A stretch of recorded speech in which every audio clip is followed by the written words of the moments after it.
حضرت عائشہ صدیقہ رضی اللہ عنہا فرماتی ہیں کہ رسول اللہ صلی اللہ علیہ وآلہ وسلم کی عادت مبارکہ تھی کہ سفر میں جاتے وقت آپ صلی اللہ علیہ وسلم اپنی بیویوں کے نام قرعہ ڈالتے اور جس کا نام نکلتا اسے اپنے ساتھ لے جاتے۔ چنانچہ ایک غزوے کے موقع پر میرا نام نکلا، میں آپ صلی اللہ علیہ وآلہ وسلم کے ساتھ چلی۔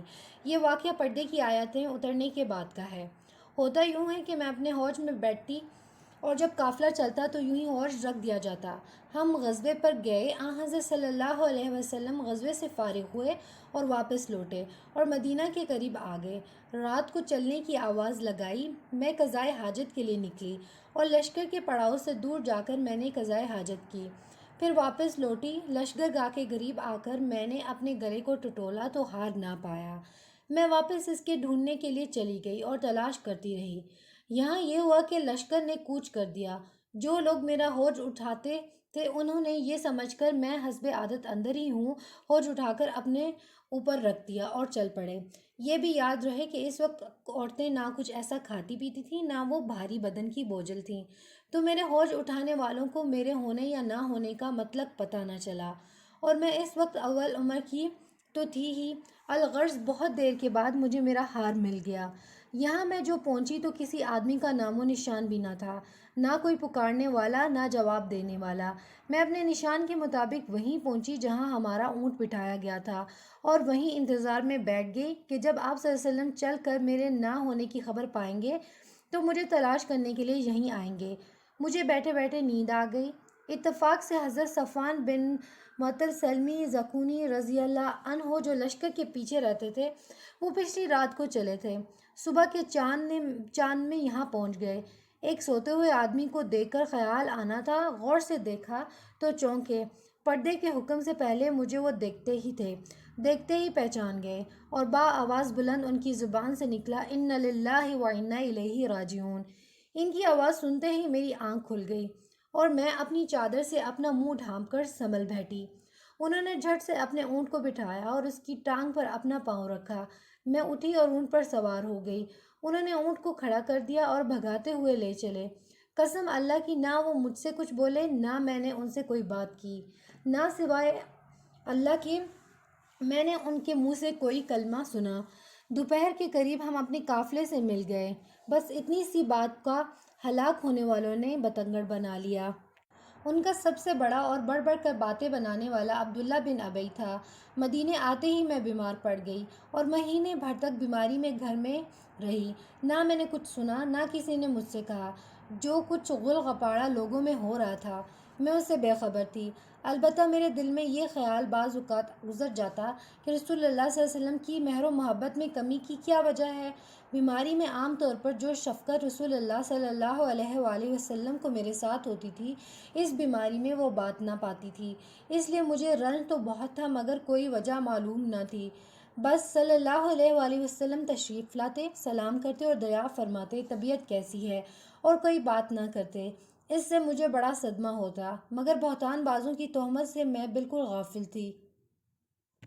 اس وقت تک گھروں میں لیٹرین کا انتظام نہ تھا اور عرب کی قدیم عادات کے مطابق ہم لوگ میدان میں قضائے حاجت کے لیے جایا کرتے تھے۔ عورتیں عموماً رات کو جایا کرتی تھیں۔ گھروں میں لیٹرین بنانے پر عام طور پر نفرت کی جاتی تھی۔ حسب عادت میں مستہ رضی اللہ عنہا بنت ابی رحم ابن عبد المطلب بن عبد مناف کے ساتھ قضائے حاجت کے لیے چلی۔ اس وقت میں بہت ہی کمزور تھی۔ یہ مستہ رضی اللہ عنہا میرے والد رضی اللہ عنہ کی خالہ تھیں۔ ان کی والدہ صخر بن عامر کی لڑکی تھیں۔ ان کے لڑکے کا نام مستہ بن اثاثہ بن عباد بن عبد المطلب تھا۔ جب ہم واپس آنے لگے تو حضرت مستہ رضی اللہ عنہا کا پاؤں چادر کے دامن میں الجھا اور بے ساختہ ان کے منہ سے نکل گیا کہ تائس مستہ غارت ہو۔ مجھے برا لگا اور میں نے کہا تم نے بہت برا کلمہ بولا، توبہ کرو، تم گالی دیتی ہو جس نے جنگ بدر میں شرکت کی۔ اس وقت مستہ رضی اللہ عنہا نے کہا بھولی بی بی آپ کو کیا معلوم؟ میں نے کہا کیا بات ہے؟ انہوں نے فرمایا وہ بھی ان لوگوں میں ہے جو آپ کو بدنام کرتے پھرتے ہیں۔ مجھے سخت حیرت ہوئی۔ میں ان کے سر ہو گئی کہ کم از کم مجھے سارا واقعہ تو کہو۔ اب انہوں نے بہتان باز لوگوں کی تمام کارستانیاں مجھے سنائیں۔ میرے تو ہاتھوں کے طوطے اڑ گئے۔ رنج و غم کا پہاڑ مجھ پر ٹوٹ پڑا۔ مارے صدمے کے میں تو اور بیمار ہو گئی، بیمار تو پہلے سے تھی۔ اس خبر نے تو نڈھال کر دیا۔ جوں توں کر کے گھر پہنچی، اب صرف یہ خیال تھا کہ میں اپنے میکے جا کر اور اچھی طرح معلوم تو کر لوں کہ کیا واقعی میری نسبت ایسی افواہ پھیلائی گئی ہے اور کیا کیا مشہور کیا جا رہا ہے۔ اتنے میں رسول اللہ صلی اللہ علیہ وآلہ وسلم میرے پاس تشریف لائے اور سلام کیا اور دریافت فرمایا کیا حال ہے۔ میں نے کہا اگر آپ صلی اللہ علیہ وآلہ وسلم اجازت دیں تو میں اپنے والد رضی اللہ عنہ کے ہاں ہوا ہوں۔ آپ صلی اللہ علیہ وسلم نے اجازت دے دی۔ میں یہاں سے آئی، اپنی والدہ رضی اللہ عنہا سے پوچھا کہ اماں جان، لوگوں میں میرے متعلق کیا باتیں پھیل رہی ہیں؟ انہوں نے فرمایا بیٹی یہ تو نہایت معمولی بات ہے، تم اپنا دل بھاری مت کرو۔ کسی شخص کی اچھی بیوی جو اسے محبوب ہو اور اس کی سوکنے بھی ہوں، وہاں ایسی باتوں کا کھڑا ہونا تو لازمی امر ہے۔ میں نے کہا سبحان اللہ، کیا واقعی لوگ میری نسبت ایسی افواہیں اڑا رہے ہیں؟ اب تو مجھے رنج و غم نے اس قدر گھیرا کہ بیان سے باہر ہے۔ اس وقت سے جو رونا شروع ہوا، واللہ ایک دم بھر کے لیے میرے آنسو نہیں تھمے۔ میں سر ڈال کر روتی رہی، کہاں کا کھانا پینا، کہاں کا سونا جاگنا اور کہاں کی بات چیت، بس رنج و عالم اور رونا ہے اور میں ہوں، اور ساری رات اسی حالت میں گزری کہ آنسوؤں کی لڑی نہ تھمی۔ دن کو بھی یہی حال رہا۔ حضرت صلی اللہ علیہ وآلہ وسلم نے حضرت علی رضی اللہ عنہ کو اور حضرت اسامہ بن زید رضی اللہ عنہما کو بلایا۔ وہیں میں دیر ہوئی۔ اللہ تعالیٰ کی طرف سے آپ صلی اللہ علیہ وسلم کو کوئی بات معلوم نہ ہوئی تھی، اس لیے آپ صلی اللہ علیہ وسلم نے ان دونوں حضرات سے مشورہ کیا کہ آپ صلی اللہ علیہ وسلم مجھے الگ کر دیں یا کیا کریں۔ حضرت اسامہ رضی اللہ عنہ نے صاف کہا کہ اے اللہ کے رسول صلی اللہ علیہ وآلہ وسلم، ہم آپ کی اہل پر کوئی برائی نہیں جانتے، ہمارے دل تو ان کی محبت، عزت اور شرافت کی گواہی دینے کے لیے حاضر ہیں۔ ہاں حضرت علی رضی اللہ عنہ نے جواب دیا کہ یا رسول اللہ صلی اللہ علیہ وآلہ وسلم، اللہ تعالیٰ کی طرف سے آپ وسلم کو کوئی تنگی نہیں، عورتیں ان کے سوا بھی بہت ہیں، اگر آپ گھر کی خادمہ سے پوچھیں تو آپ کو صحیح واقعہ معلوم ہو سکتا ہے۔ آپ صلی اللہ علیہ وسلم نے اسی وقت گھر کی خادمہ حضرت بریرہ رضی اللہ عنہا کو بلایا اور ان سے فرمایا کہ حضرت عائشہ رضی اللہ عنہا کی کوئی بات شک و شبے والی کبھی بھی دیکھی ہو تو بتلاؤ۔ بریرہ رضی اللہ عنہا نے کہا کہ اس اللہ کی قسم جس نے آپ صلی اللہ علیہ وسلم کو حق کے ساتھ مبعوث فرمایا ہے، میں نے ان میں کوئی بات کبھی اس قسم کی نہیں دیکھی۔ ہاں صرف یہ بات ہے کہ کم عمری کی وجہ سے ایسا ہو جاتا ہے کہ کبھی کبھی گوندا ہوا آٹا یوں ہی رکھا رہتا ہے اور بی بی سو جاتی تو بکری آٹا کھا جاتی، اس کے سوا میں نے ان کا کوئی قصور کبھی نہیں دیکھا۔ چونکہ کوئی ثبوت اس واقعے کا نہ ملا، اس لیے اسی دن رسول اللہ صلی اللہ علیہ وسلم منبر پر کھڑے ہوئے اور مجمع سے مخاطب ہو کر فرمایا کون ہے جو مجھے اس شخص کی ایذاؤں سے بچائے جس نے مجھے ایذائیں پہنچائیں۔ پہنچاتے اب تو میری گھر والیوں کے بارے میں مجھے ایذائیں پہنچانی شروع کر دیں۔ واللہ میں جہاں تک جانتا ہوں مجھے اپنی گھر والیوں میں سوائے بھلائی کی کوئی چیز معلوم نہیں۔ جس شخص کا نام یہ لوگ لے رہے ہیں میری دانست میں تو اس کے متعلق بھی سوائے بھلائی کے اور کچھ نہیں۔ وہ میرے ساتھ ہی گھر میں آتا تھا۔ یہ سنتے ہی حضرت سعد بن معاذ رضی اللہ عنہ کھڑے ہو گئے، فرمانے لگے یا رسول اللہ صلی اللہ علیہ وآلہ وسلم، میں موجود ہوں، اگر قبیلہ اوس کا شخص ہے تو ابھی ہم اس کی گردن تن سے جدا کرتے ہیں، اور اگر وہ ہمارے خزرج بھائیوں سے ہے تو بھی آپ جو حکم دیں ہمیں اس کی تعمیل میں کوئی عذر نہ ہوگا۔ یہ سن کر حضرت سعد بن عبادہ رضی اللہ عنہ کھڑے ہو گئے۔ یہ قبیلہ خزرج کے سردار تھے تو یہ بڑے نیک بخت، مگر حضرت سعد بن معاذ رضی اللہ عنہ کی اس وقت کی گفتگو سے انہیں اپنے قبیلے کی حمایت آ گئی اور ان کی طرف داری کرتے ہوئے حضرت سعد بن معاذ رضی اللہ عنہ سے کہنے لگے نہ تو اسے قتل کرے گا، نہ اس کے قتل پر تو قادر ہے، اگر وہ تیرے قبیلے کا ہوتا تو اس کا قتل کیا جانا کبھی پسند نہ کرتا۔ یہ سن کر اسید بن حضیر رضی اللہ عنہ کھڑے ہو گئے، یہ حضرت سعد بن معاذ رضی اللہ عنہ کے بھتیجے تھے، کہنے لگے اسے سعد بن عبادہ رضی اللہ عنہ تم جھوٹ کہتے ہو، ہم اسے ضرور مار ڈالیں گے، آپ منافق ہیں کہ منافقوں کی طرف داری کر رہے ہیں۔ اب ان کی طرف سے ان کا قبیلہ اور ان کی طرف سے ان کا قبیلہ ایک دوسرے کے مقابل پر آ گئے اور قریب تھا کہ اوس و خزرج یہ دونوں قبیلے آپس میں لڑ پڑیں۔ حضور صلی اللہ علیہ وسلم نے منبر پر انہیں سمجھانا اور چپ کرانا شروع کیا، یہاں تک کہ دونوں طرف خاموشی ہو گئی۔ حضور صلی اللہ علیہ وآلہ وسلم بھی خاموش ہو رہے۔ یہ تو تھا وہاں کا واقعہ۔ میرا حال یہ تھا کہ سارا دن بھی رونے میں ہی گزرا۔ میرے اس رونے سے میرے والدین بھی خاموش ہو گئے۔ وہ سمجھ بیٹھے تھے کہ میرا یہ رونا میرا کلیجہ پھاڑ دے گا۔ دونوں حیرت زدہ مغموم بیٹھے ہوئے تھے اور مجھے تو رونے کے سوا اور کوئی کام ہی نہ تھا۔ انصار کی ایک عورت آئی اور وہ بھی میرے ساتھ رونے لگی۔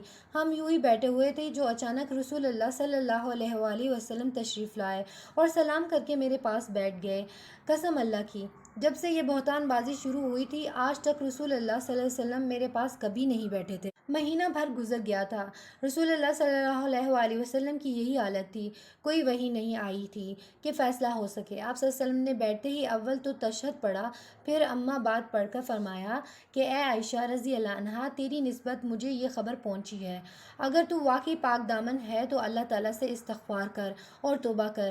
بندہ جب گناہ کر کے اپنے اقرار گناہ کے ساتھ اللہ کی طرف جھکتا ہے اور اس سے معافی طلب کرتا ہے تو اللہ تعالیٰ اسے بخش دیتا ہے۔ آپ صلی اللہ علیہ وآلہ وسلم اتنا فرما کر خاموش ہو گئے۔ یہ سنتے ہی میرا رونا دھونا سب جاتا رہا۔ آنسو تھم گئے، یہاں تک کہ میں آنسو کا ایک قطرہ بھی نہ پاتی تھی۔ میں نے اول تو اپنے والد سے درخواست کی کہ میری طرف رسول اکرم صلی اللہ علیہ وسلم کو آپ ہی جواب دے دیں، لیکن انہوں نے کہا واللہ میری سمجھ میں نہیں آتا کہ رسول اکرم صلی اللہ علیہ وسلم کو کیا جواب دوں۔ اب میں نے اپنی والدہ کی طرف دیکھا اور کہا کہ آپ رسول اللہ صلی اللہ علیہ وآلہ وسلم کو جواب دیں، لیکن انہوں نے بھی یہی کہا کہ میں نہیں سمجھ سکتی کہ میں کیا جواب دوں۔ آخر میں نے خود ہی جواب دینا شروع کیا۔ میری عمر کچھ ایسی بڑی تو نہ تھی اور نہ مجھے زیادہ قرآن حفظ تھا۔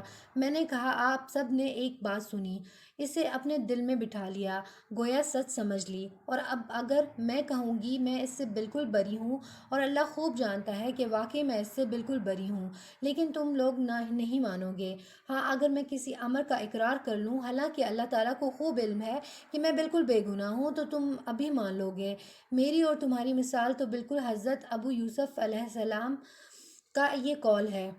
بس صبر ہی اچھا ہے جس میں شکایت کا نام ہی نہ ہو، اور تم جو باتیں بناتے ہو ان میں اللہ تعالیٰ ہی میری مدد کرے۔ اتنا کہہ کر میں نے کروٹ پھیر لی اور اپنے بستر پر لیٹ گئی۔ واللہ مجھے یقین تھا کہ چونکہ میں پاک ہوں اللہ تعالیٰ میری برات اپنے رسول اللہ صلی اللہ علیہ وآلہ وسلم کو ضرور معلوم کرا دے گا، لیکن یہ تو میرے گمان میں بھی نہ تھا کہ میرے بارے میں قرآن کی آیاتیں نازل ہوں گی۔ میں اپنے آپ کو اس سے بہت کمتر جانتی تھی کہ میرے بارے میں کلام اللہ کی آیاتیں اتریں۔ ہاں مجھے زیادہ سے زیادہ یہ خیال ہوتا تھا کہ ممکن ہے خواب میں اللہ تعالیٰ نبی صلی اللہ علیہ وآلہ وسلم کو میری برات دکھا دیں۔ واللہ ابھی تو نہ رسول اللہ صلی اللہ علیہ وسلم اپنی جگہ سے ہٹے تھے اور نہ گھر والوں میں سے کوئی گھر کے باہر نکلا تھا کہ رسول اللہ صلی اللہ علیہ وسلم پر وحی نازل ہونا شروع ہو گئی اور چہرے مبارک پر وہی نشان ظاہر ہوئے جو وحی کے وقت ہوتے تھے، اور پیشانی مبارک سے پسینے کی پاک بوندیں ٹپکنے لگی۔ سخت سردی میں بھی وحی کے نازل ہونے کی یہی کیفیت ہوا کرتی تھی۔ جب وحی اتر چکی تو ہم نے دیکھا رسول اللہ صلی اللہ علیہ وسلم کا چہرہ مبارک ہنسی سے شگفتہ ہو رہا ہے۔ سب سے پہلے آپ صلی اللہ علیہ وسلم نے میری طرف دیکھ کر فرمایا کہ عائشہ رضی اللہ عنہ خوش ہو جاؤ، اللہ تعالیٰ نے تمہاری برات نازل فرما دی۔ اسی وقت میری والدہ نے فرمایا کہ بچی حضور صلی اللہ علیہ وسلم کے سامنے کھڑے ہو جا۔